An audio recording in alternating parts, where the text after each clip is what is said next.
Welcome back, everybody, for another deep dive here on the Mentally Tough Teacher podcast. It's great to be here. Today, we're going to be tackling a subject that I know is near and dear to a lot of you out there, and that is how to encourage more creativity and critical thinking in your classrooms. And we're going to explore specifically how technology can help us achieve that goal. Yeah, that's a great topic. So to guide us in this deep dive, we're going to be looking at a recent article from Edutopia titled Prioritizing Critical Thinking and Creativity in the Classroom. I love that article. It is a good one. Yeah. One of the things that really struck me right off the bat was how the author kind of takes aim at some of those traditional teaching methods that have been around for a long time, like worksheets, quizzes, and tests. Right. They've got their place, I think. Yeah. But the article makes a strong argument that those methods don't always do a great job of fostering those higher level thinking skills. Yeah, I think that's a really important point. Memorizing facts and figures is definitely important, but it's really only one piece of the puzzle. We really want our students to be able to analyze information, solve problems, and think outside the box. Those are the skills that are going to be crucial for them in the future. Absolutely.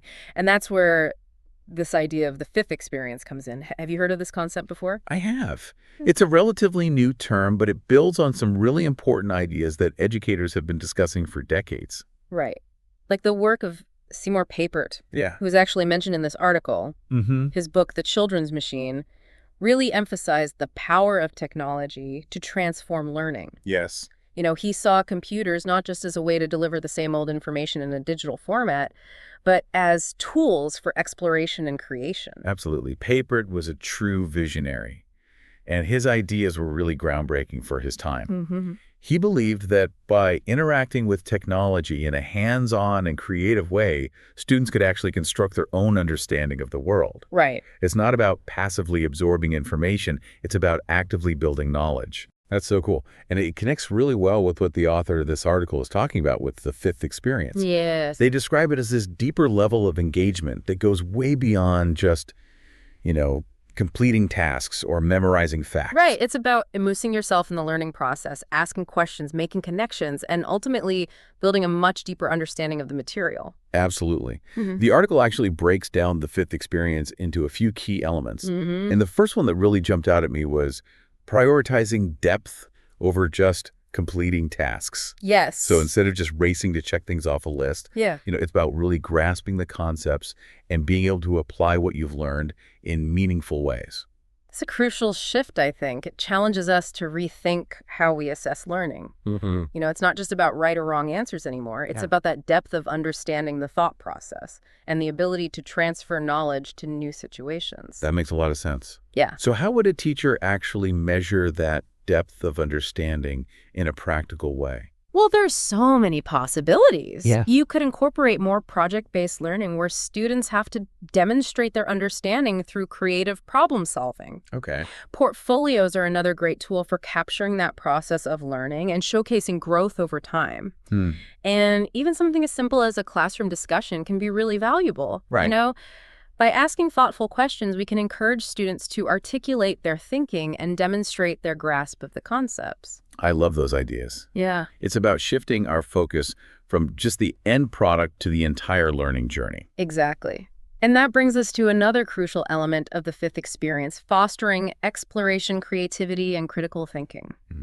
It's about giving students the space and the tools to be curious, to ask questions, to experiment, and to come up with their own solution. And this is where technology can really shine, right? Absolutely. The article highlights this beautifully. It talks about using technology to help students go beyond simply consuming information and become creators themselves. Think about tools like Scratch for coding, Tinkercad for 3D design, or even something as simple as a digital storytelling platform. Right. These tools can empower students to express their ideas, build projects, and solve problems in entirely new ways. That's so true. And it doesn't have to be fancy software either. No, not at all. Even something as basic as a shared Google Doc can become a platform for brainstorming and creative problem solving. Absolutely. The key is to view technology not as a replacement for good teaching, but as a way to enhance it. Right. It can help us create richer learning experiences and open up possibilities that we couldn't even imagine before. I'm already starting to rethink my lesson plans. Yeah. Okay, so we've talked about depth over completion and the importance of exploration and creativity. What else does the fifth experience encourage us to prioritize? Well, another crucial element is moving away from that surface level engagement and towards sustained, meaningful interaction with the material. Hmm. Instead of just skimming the surface or memorizing facts for a test, the fifth experience encourages students to really wrestle with ideas. Right. Make connections and build a deep understanding over time. That's a great point. It's about going beyond that initial spark of interest and nurturing a deeper, more lasting engagement with the material. Exactly. And that's where things like student-led discussions, collaborative projects, and opportunities for reflection become so important. By giving students the time and space to process information connected to their own experiences and share their insights with others, we can help them develop a deeper understanding and a more enduring love of learning. I'm loving how practical these ideas are. So we've covered quite a bit about the fifth experience and how it can transform our approach to learning, but we still have so much more to explore, like how we can actually put these ideas into practice in our classrooms. Right. So how do we make this happen? Yes, that's the big question. So why don't we take a little pause here and come back for part 2, where we'll dive even deeper into this fascinating topic. Sounds great. See you in a few. Welcome back. I'm so excited to continue our exploration of the fifth experience and how it can really transform the way we approach teaching and learning. Me too. Before the break, we were talking about the importance of sustained, meaningful interaction with material. Right. I'm really curious to hear more about how we can actually create those kinds of experiences in our classrooms. One really powerful strategy is to incorporate more hands-on, inquiry-based learning activities. Okay. So instead of just, presenting information to students, we can challenge them to investigate a problem, gather evidence, and construct their own understanding. I love that. It's about shifting from passive learning to active discovery. Exactly. And this is where the article's emphasis on building mastery through hands-on discovery, problem solving, and reflection really comes into play. Right. It's not enough to just expose students to information. We need to give them opportunities to actually apply what they're learning, to grapple with challenges, and to make their own connections.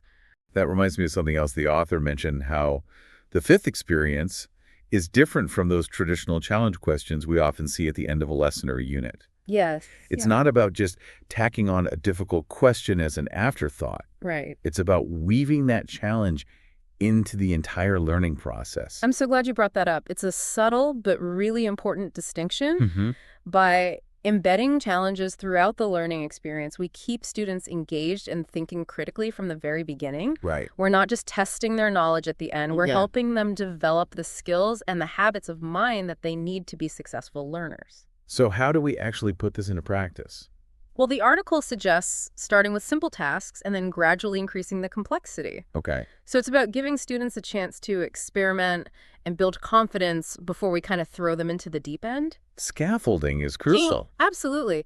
We want to challenge our students, but we also want to set them up for success. Right. The article gives a great example of how this might look in a coding class. Okay. Imagine introducing your students to coding using a platform like Scratch, which is designed to be really user-friendly and engaging. I've heard great things about Scratch.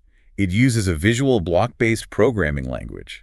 Exactly. So students don't have to worry about complex syntax right away. Right. They can just focus on the logic and the creativity of coding. Exactly.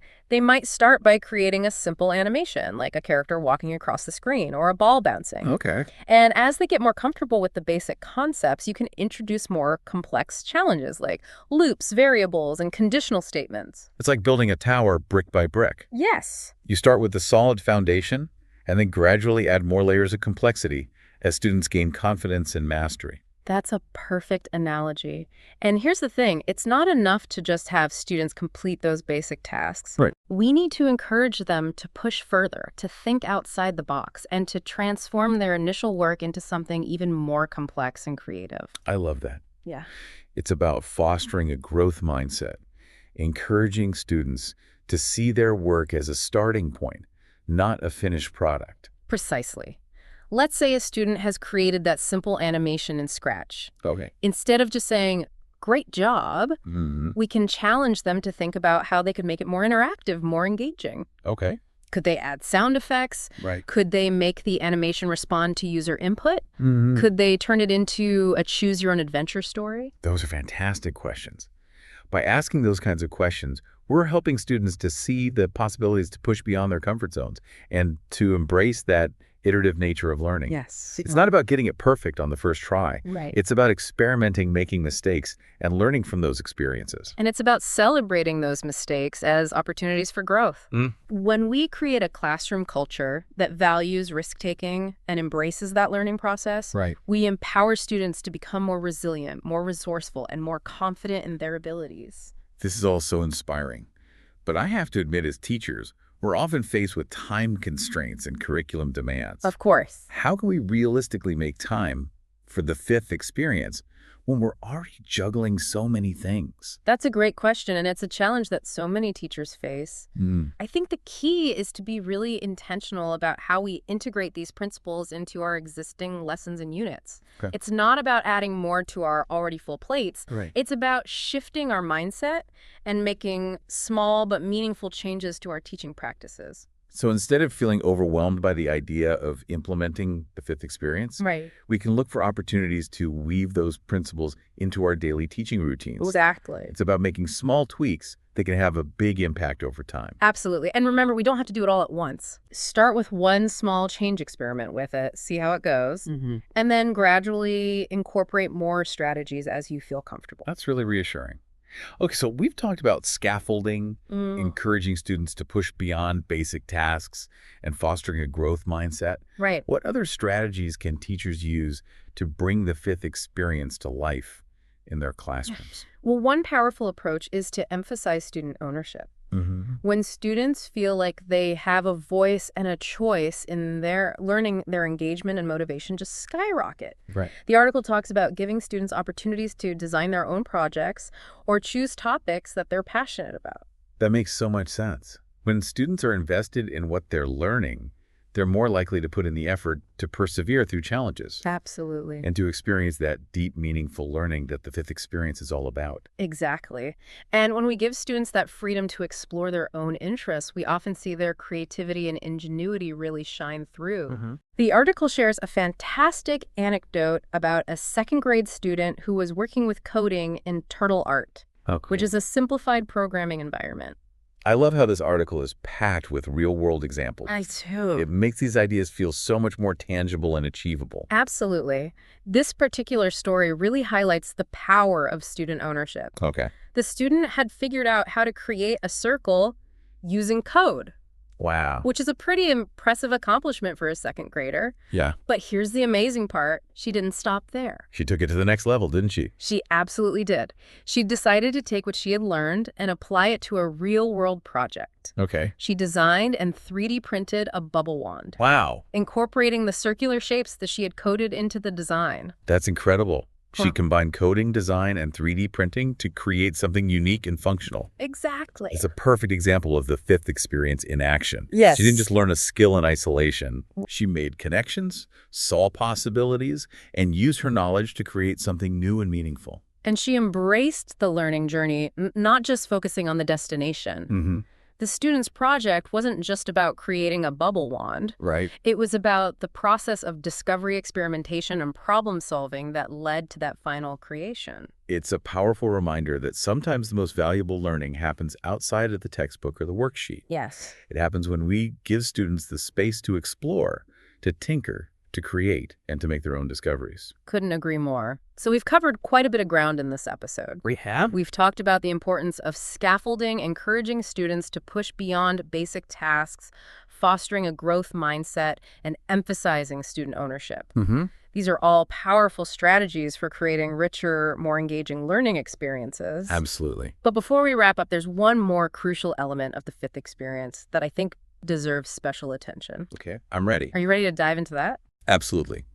I'm eager to hear what else we can do to bring the fifth experience to life in our classrooms. Let's keep exploring. Welcome back. We've been having such an incredible conversation about the fifth experience and how it can really transform our approach to learning. It has been fascinating. Before the break, you mentioned that there was one more key element of the fifth experience that we hadn't really touched on yet. Right. What is it and why is it so important? Well, this element is all about embracing the learning journey rather than just focusing on the destination. Okay. It's about shifting our mindset from, getting the right answer to really valuing the process of exploration, experimentation, and discovery. That's such a powerful shift in perspective. Instead of looking at learning as this linear path with a predetermined endpoint, we're encouraging students to kind of embrace the twists and turns, the unexpected detours, the aha moments that happen along the way. Exactly. It's about fostering a love of learning for its own sake, not Yeah. just for the grade or the test score. When we encourage students to be curious, to ask questions, to try new things, and to learn from their mistakes, we're helping them develop a lifelong love of learning that will serve them well beyond the classroom. It reminds me of the story we discussed earlier about the second grader who designed and 3D printed a bubble wand. Yes. Her project wasn't just about creating that finished product. It was about the joy of discovery, the satisfaction of solving problems, and the pride of bringing her own unique vision to life. That's a perfect example, and it highlights another important aspect of embracing the learning journey, celebrating those mistakes as opportunities for growth. Hmm. When students see setbacks not as failures, but as valuable learning experiences, they're much more likely to persevere through challenges, develop resilience, and ultimately achieve even greater success. That's so true. And it ties into the concept of a growth mindset, which we talked about earlier. Yeah, absolutely. When students believe that their abilities can be developed through effort and learning, they're more likely to embrace challenges, take risks, and ultimately reach their full potential. Absolutely. And as teachers, we play such a crucial role in fostering that growth mindset in our classrooms. Right. We can do this by praising effort over achievement, encouraging students to view mistakes as learning opportunities, and modeling our own willingness to take risks and learn from our own experiences. Those are all fantastic strategies. Yeah. I'm already starting to think about how I can incorporate them into my own teaching practice. That's great to hear. And remember, it's not about doing everything perfectly from the start. Right. It's about taking small steps, experimenting with different approaches, and finding what works best for you and your students. That's really reassuring. Well, we've covered a lot of ground in this deep dive. We have. We've talked about prioritizing depth over completion, fostering exploration and creativity, encouraging student ownership, and embracing the learning journey. These are all powerful principles that can really transform our approach to teaching and learning. And they all come together so beautifully in this concept of the fifth experience. It's a vision of learning that is engaging, meaningful, and empowering for both students and teachers. I'm so excited to start putting these ideas into practice in my own classroom. Yeah. I know it won't always be easy, but I'm confident that by embracing the fifth experience, I can create a learning environment where my students are truly thriving. That's wonderful. And remember, you're not alone on this journey. Right? There's a whole community of educators out there who are passionate about fostering deeper, more creative learning experiences for their students. Connect with other teachers, share your ideas, and support each other along the way. That's great advice. And to all of our listeners out there, we hope this deep dive has sparked some new ideas and inspired you to think about how you can bring the fifth experience to life in your own classrooms. We'd love to hear your thoughts. Yes. How are you already incorporating these principles into your teaching practice? What challenges or successes have you experienced? Share your insights in the comments below. And don't forget to give this video a thumbs up, subscribe to our channel, and click the notification bell button so you don't miss out on any future deep dives. We're so grateful for your support. Thanks for joining us on the Mentally Tough Teacher podcast. Until next time.